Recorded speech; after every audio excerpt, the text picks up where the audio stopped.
Chers amis, nous allons vous présenter un discours phénoménal qui a été fait hier tard. Il était actuellement, pendant que je parle, il est 17h passé. Vous allez recevoir cette vidéo demain matin, le vendredi, chez vous. Le ministre Toumba, le général de brigade Toumba, quelqu'un que j'avais déjà surnommé Toumba sans savoir qu'il s'appelait Toumba. Je ne sais pas si vous vous rappelez le direct que j'avais fait, parce que la manière dont il porte le béret, voilà, ça m'a inspiré un nom.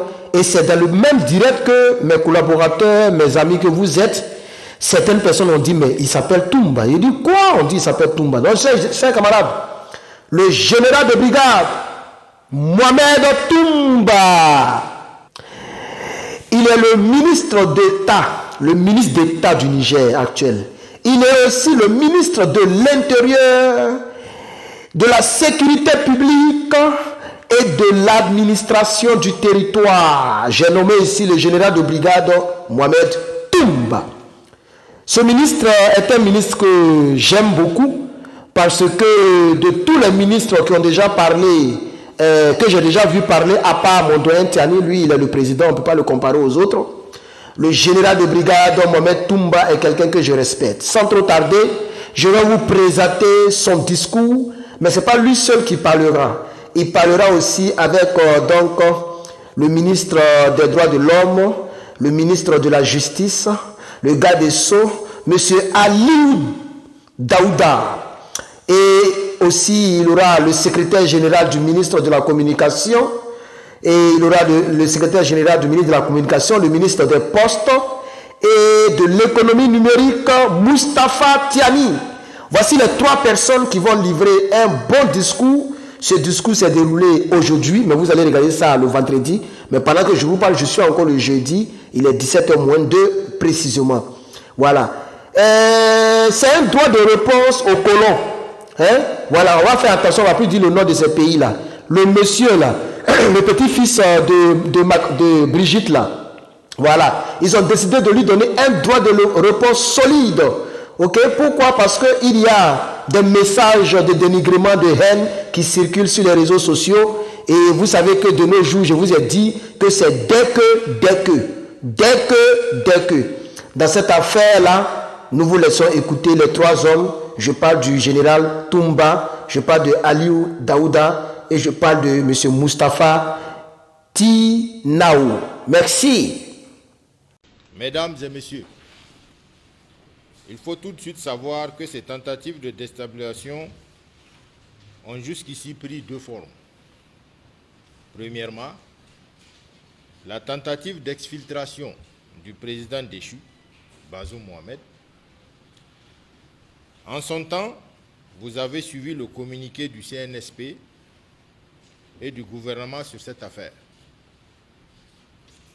La justice a été saisie pour faire toute la lumière sur l'affaire. Le procureur général près la cour d'appel de Niamey a tenu un point de presse à cet effet le mardi 31 octobre 2023.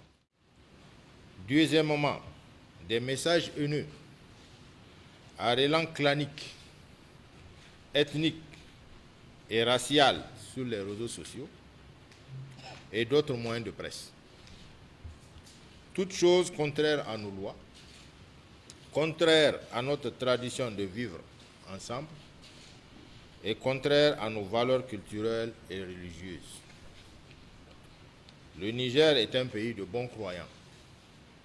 Plus de 98% de musulmans qui vivent en paix avec les autres religions. Le SG, en charge de la communication, le ministre de la Justice vont vous faire un état de la situation en rappelant la loi et les sanctions qu'encourent ceux qui s'inscrivent dans la logique de déstabilisation de notre pays.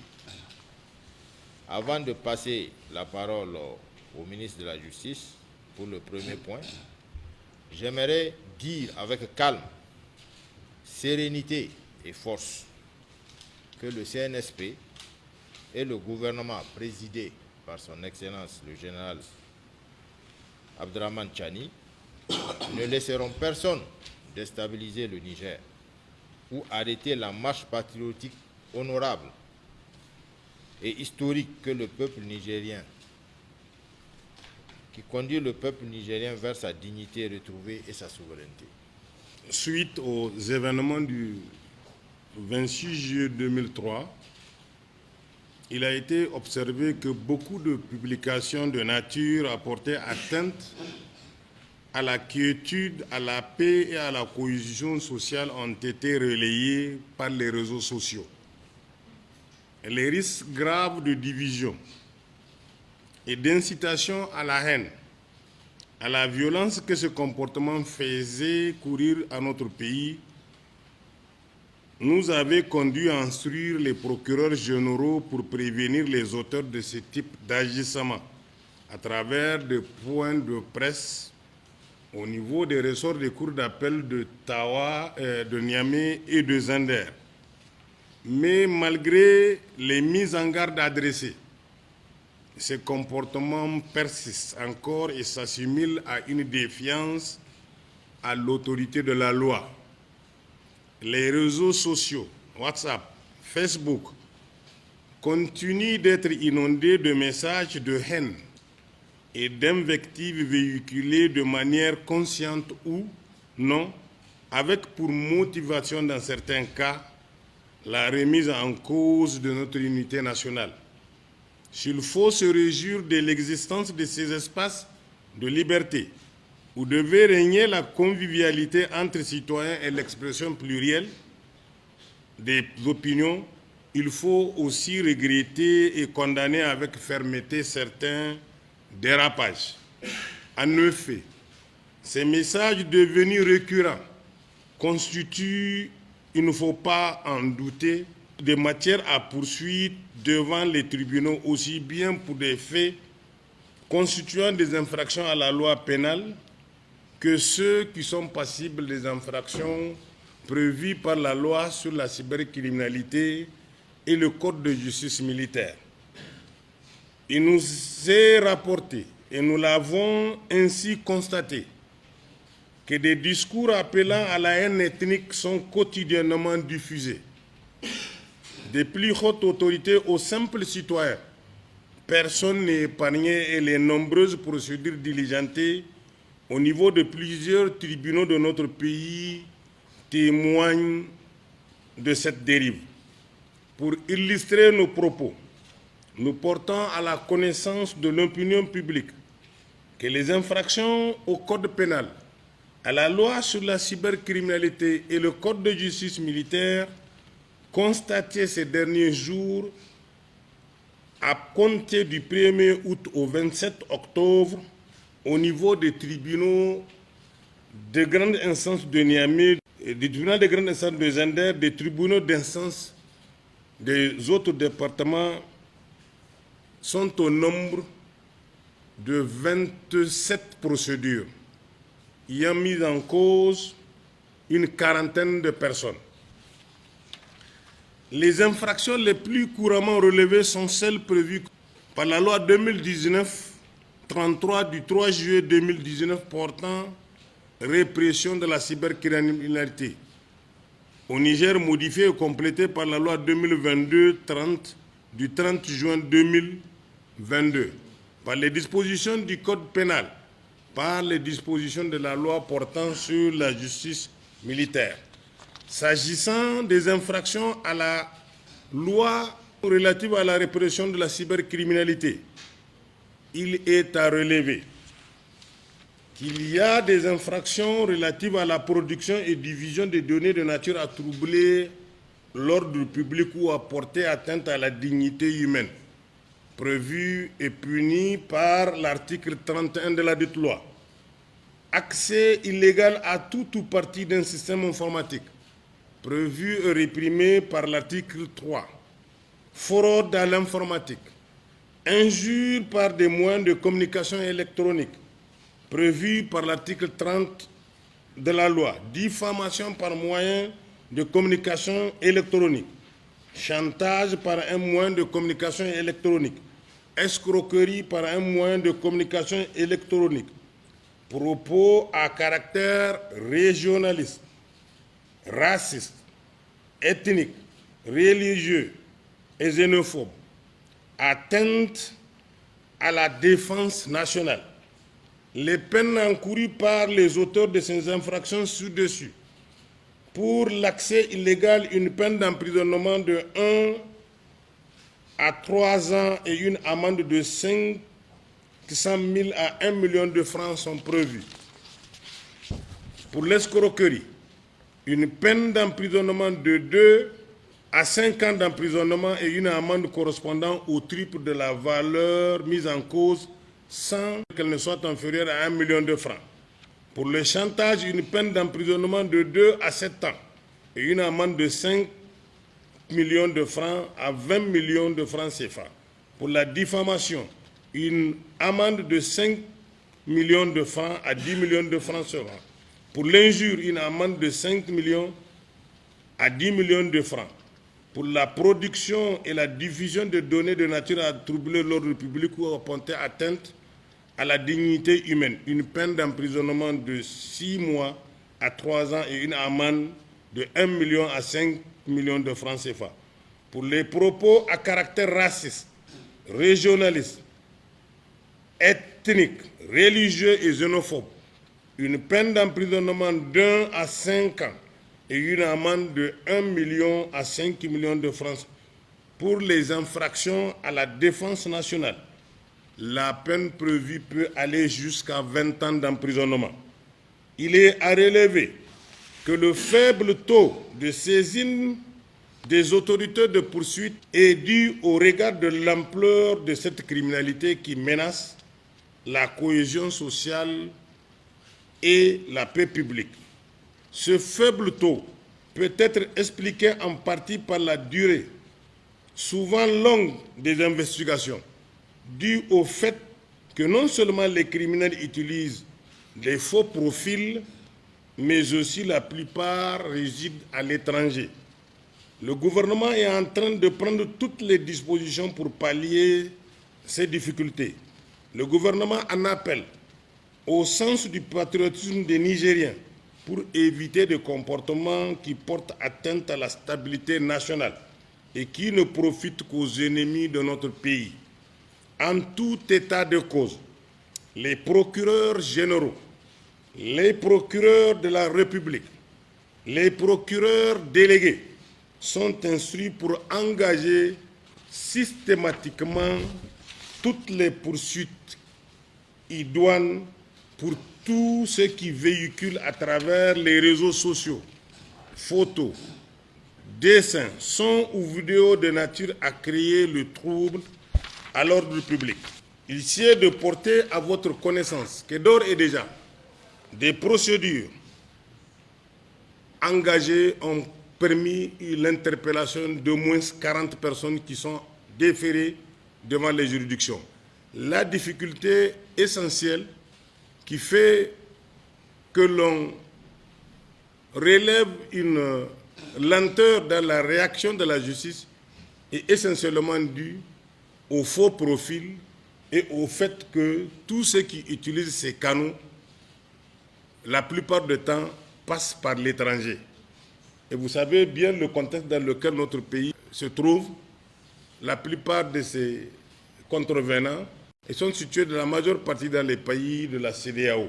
Mais dans tous les cas, les investigations se poursuivent et les dispositions sont prises pour démanteler tous les réseaux qui prônent la division, la haine et le fait de dresser les Nigériens les uns contre les autres. Donc pour dire que la justice n'est pas en reste par rapport à la poursuite de ces infractions.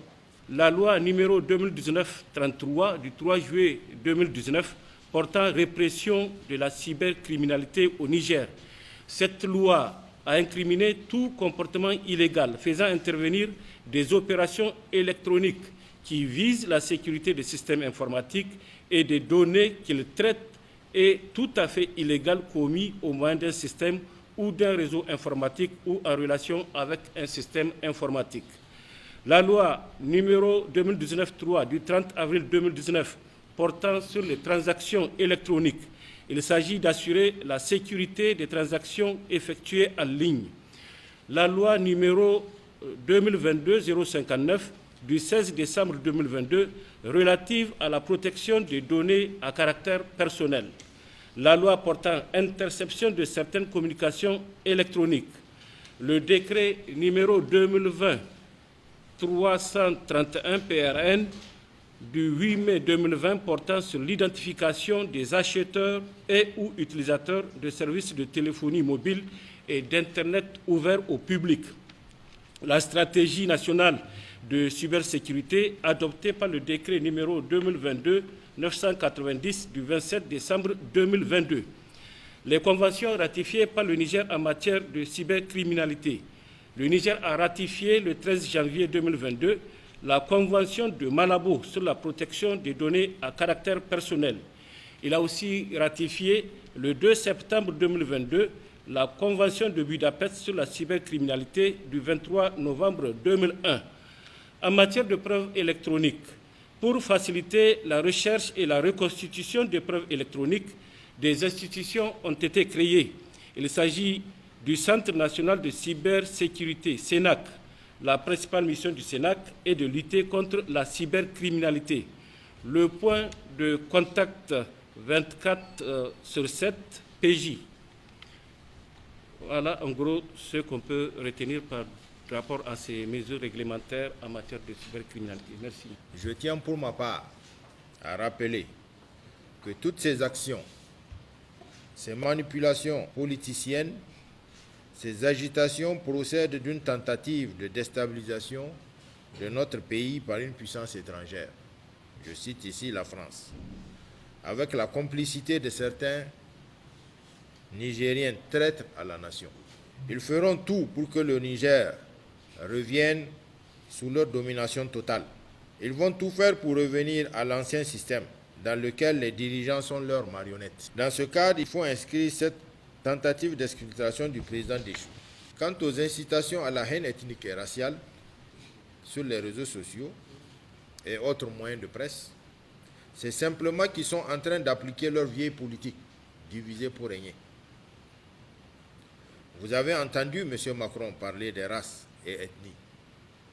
Sa tentative malheureuse d'ethniciser le renversement par le CNSP du régime du président déchu. Ce qui est complètement insensé et profondément contradictoire.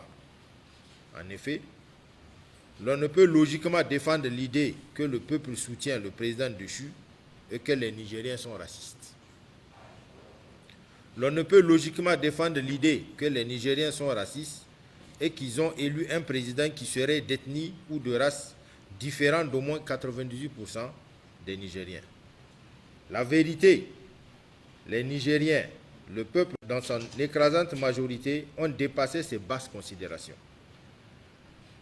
Les Nigériens ont des forts liens de sang, des liens de cousinage, des liens de mariage. Ensuite, notre religion, notre tradition, notre vivre ensemble millénaire font de nous des frères et des sœurs. Nous, dans l'armée, sur le terrain, face à l'ennemi, à la mort, nous savons que notre frère, c'est celui qui se tient à nos côtés. C'est le frère d'armes. C'est celui que nous comptons, peu importe sa race, son ethnie, sa religion, son village. Dans les mosquées et autres lieux de culte, ceux qui prient avec nous, ce sont nos frères. Nos voisins et amis qui sont avec nous dans les moments de bonheur, des moments difficiles et les moments de deuil, ce sont nos frères. Quand vous êtes malade, attaqué ou en cas d'incendie, c'est votre proche, votre voisin qui vous vient en premier. Tout ça, c'est pour dire quoi? C'est pour dire que personne ne peut tromper les Nigériens, pour les engager dans une lutte fratricide sur des faux problèmes et des intérêts égoïstes et mesquins. La vérité, notre seul tort, le seul tort des peuples nigériens, c'est que nous voulons que notre pays soit libre, que l'on trouve notre dignité, que les Nigériens décident en toute souveraineté dans l'intérêt du Niger. Et on doit savoir qu'ils ne vont pas cesser leur tentatives de déstabilisation. À nous d'y faire face jusqu'à la victoire totale, Inch'Allah. Pour finir, j'aimerais inviter chacun et tout le monde à la retenue et à avoir le sens de l'histoire. C'est l'une des plus belles pages de l'histoire de notre pays que nous sommes en train d'écrire tous ensemble. Le président Abdrahmane Tchani, l'ensemble des membres du CNSP et du gouvernement, pour avoir pris la responsabilité de mettre fin au régime que vous connaissez et avoir décidé d'engager le Niger sur la voie de son indépendance véritable et la refondation de l'État pour le bonheur des Nigériens sans distinction et sans discrimination. Les oulémas, tous les religieux, la société civile, nos amis panafricanistes et de partout à travers le monde pour leur soutien. Le peuple nigérien pour son sacrifice, pour sa résilience et sa mobilisation que nous saluons. Nous savons tous que la situation est difficile. Nous savons aussi que le Niger et son grand peuple sont debout et déterminés à vaincre l'adversité. Le peuple sait que le prix à payer pour sa dignité et son développement. Le peuple a compris qu'aucun pays ne peut être en paix et se développer en étant sous domination. C'est la raison pour laquelle le peuple, dans son ensemble, soutient le CNSP et son gouvernement. Le peuple a confiance et a fait corps avec ses dirigeants actuels parce qu'il sait que c'est la bonne voie et que nous sommes tous à son service pour la réalisation de ses aspirations légitimes. Inch'Allah, nous vaincrons ensemble. Inch'Allah, dans quelques semaines, la situation difficile mais conjoncturelle que nous vivons sera derrière nous. Le président, le CNSP, le gouvernement y travaillent. Vive le Niger, je vous remercie.